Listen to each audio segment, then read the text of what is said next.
Welcome to How Women Write, the podcast for author entrepreneurs to find inspiration and flow. Get easy to implement 20-minute or less writing and business lessons, plus interviews with relatable and inspiring women to help you create a sustainable writing habit that grows your business and leaves a lasting impact. I'm Jacqueline Fish, former communications consultant, 3-time author, and intuitive writing coach. Let's go. The Energy First way to plan your writing. Building a surrendered structure that honors spontaneous inspiration. Here's how I see writing planning differently. You've got a writing goal. Write the book. Publish a weekly Substack. Compile a weekly newsletter. And you set out on a linear path, a detailed plan, calendar blocks, and all to get it done. You start out strong for a couple weeks, then the plan starts to feel harsh, but you have to stick to it, right? Or if you had no plan, you held those goals and put time on your calendar for a vague work-on book. Most plans don't fail because writers lack discipline or follow-through. They fail because the plan was never built for a living nervous system. As writers, many of us are learning to trust inspiration, purpose, and the joy of sharing our experiences. That might mean that even if you have a plan for what you want to write this year, you still throw it out and write what's tugging at your heart most. And yet, in the world of blogging, Substack writing, content creation, and book drafting, we're often presented with two extremes. One, the perceived security of a rigid, color-coded calendar, or two, the unpredictable pull of writing only when inspiration strikes. Which one actually leads to a body of work that resonates? One that feels good to write? One that serves our readers? The answer, like many things, lives in the balance. An energy-first approach, a surrendered structure. My shift to energy-first writing. I used to be a planner.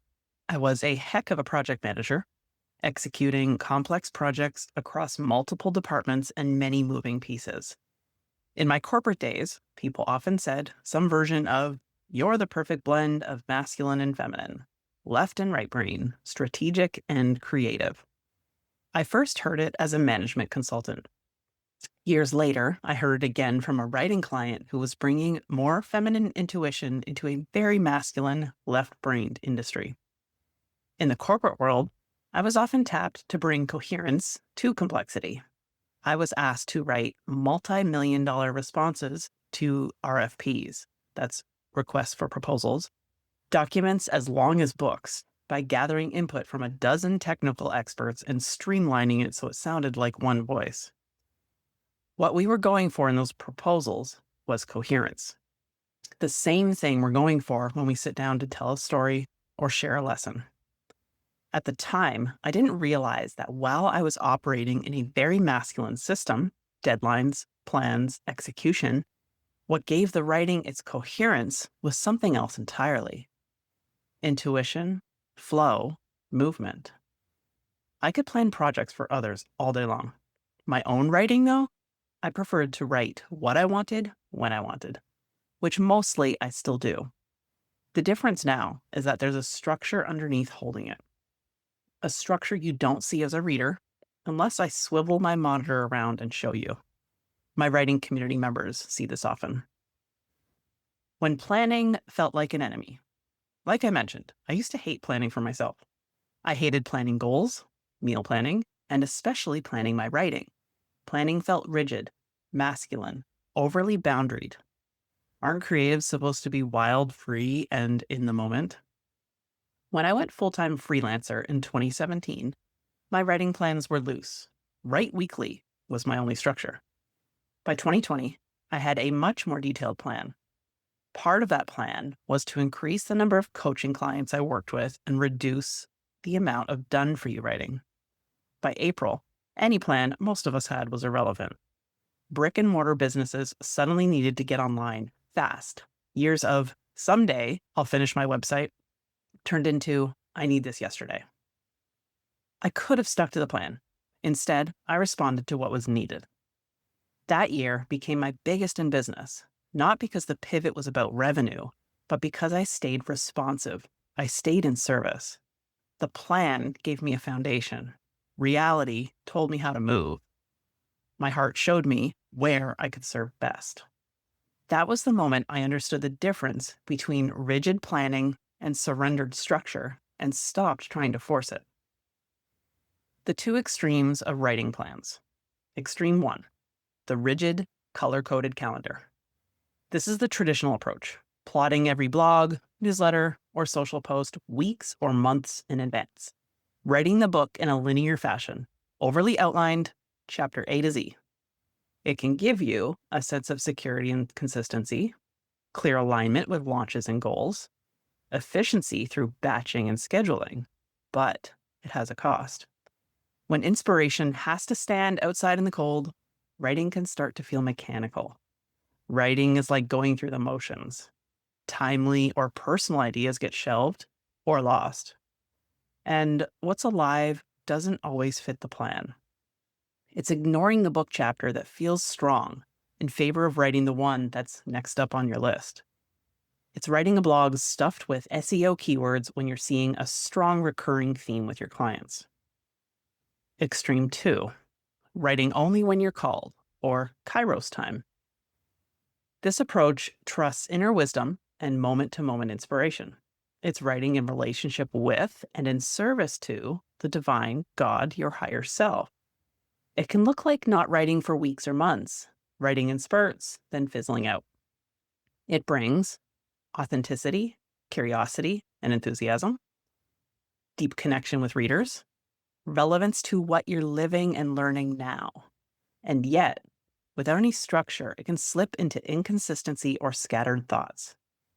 Words land on the page, but they don't always add up to the body of work you're trying to build. It's writing about anything and everything, and then trying to piece together all the parts into something coherent later. The truth in the middle. The problem isn't planning, or a lack of it, and it isn't intuition. The problem is when one completely overrides the other.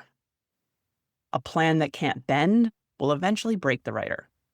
A plan that can listen becomes a container. A plan that holds your head and heart provides a structure for the story. The energy-first writing approach doesn't choose between structure and spontaneity. It builds a flexible container that holds both. We don't plan only with our brains, and we don't plan only with instinct. We create a foundation so logic and soul can work together. The most important part here, asking your body. Your body can only say yes or no to you. It's your brain that says, well, yes, but if I want to promote this, then I have to write this. What surrendered structure looks like in your writing life? Think of your writing plan as a creative container. Create within it as it works for your life. When it feels like it's not working, adjust it. Step outside it when something alive demands your attention. Then come back to it. I first understood this years ago as a plant-based food blogger. I planned meals loosely, based on seasons, and with only a few dinners mapped out each week. The rest worked itself out. It meant I could still hold an idea of what we'd be eating in the coming week, and I could still find myself standing over a simmering pot of garlic and chili peppers, letting myself feel what to do next. The garlic and chili peppers got a body, yes. Next, I would need to look at the ingredients in my fridge and ask, yes or no. Today, I plan my writing the same way. I make loose plans yearly and quarterly, then manage them month by month, week by week, day by day. Always responsive to my energy, my cycle, the moon, and my family's rhythm. I look ahead to the year and create a foundation. Personal essays, stories, and teaching that naturally lead to my work. Each quarter, I focus on what people are asking me and what's tugging at my curiosity. Then I trust intuitive nudges to pivot, even when that means pausing the plan. The plan is there to anchor me, not override me. When it's time to write, I look at the topic and notice the yes or the no. And then, and this is important, I listen and take action immediately. I've been doing this for a while, so it happens quickly. Most of the time, I'm not thinking, okay, body, let's pause for a sec. Is this topic a no? Is writing today a yes? It's flow. It takes practice, and it is 100% possible for anyone with a body. Staying in relationship with the work. On Substack, I commit to publishing at least once a week. That commitment is my container. Sometimes I know what I'll write. Sometimes I start drafting multiple pieces. Often, what I publish wasn't part of my plan at all. For example, I started writing the piece you are listening to now a few months ago. When I scanned my drafts for what felt relevant now, this one stood out. So I spent some more time with it, fleshed it out, tidied it up, and now, well, you're here. Without that container, it would be easy to skip writing altogether. With it, I have a place to return when inspiration feels quiet. Simply spending time in the container almost always sparks something. If a writing task on my plan keeps slipping, though, I investigate. Is it no longer aligned? Maybe I picked that topic before I had a key insight. Am I avoiding something I need to meet gently? Can I give the topic 15 minutes and see what emerges? And then permission to put it back down if it's not right. Insight only comes through action. Unfinished or paused ideas go into a parking lot. And if I review an old piece of writing and I've very clearly outgrown it, I might delete it. I delete and trust that more inspiration is always right there. Limitless. Some people are shocked to hear that I burn or throw out most of my old journals. They served me at one point, and keeping their energy around isn't necessary.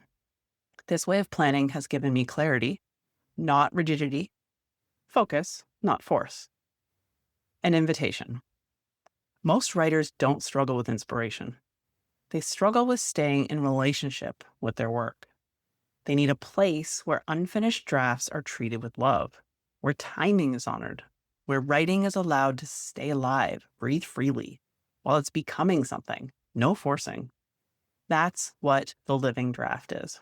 Not a system to make you produce more, but a container that supports coherence, responsiveness, and trust in the words that are already calling you, the nudges and the stories you keep circling. If something in you softened while hearing this, trust that. Your writing doesn't need to be forced. It doesn't need a new app. It just needs to be met. First by you, then I'll be sitting right beside you to help you structure your writing plans and keep your momentum going. Keep writing, keep creating, build the body of work only you can build. The Living Draft begins on Saturday, January 17th, and I would love to see you there. You can join at theintuitivewritingschool.com.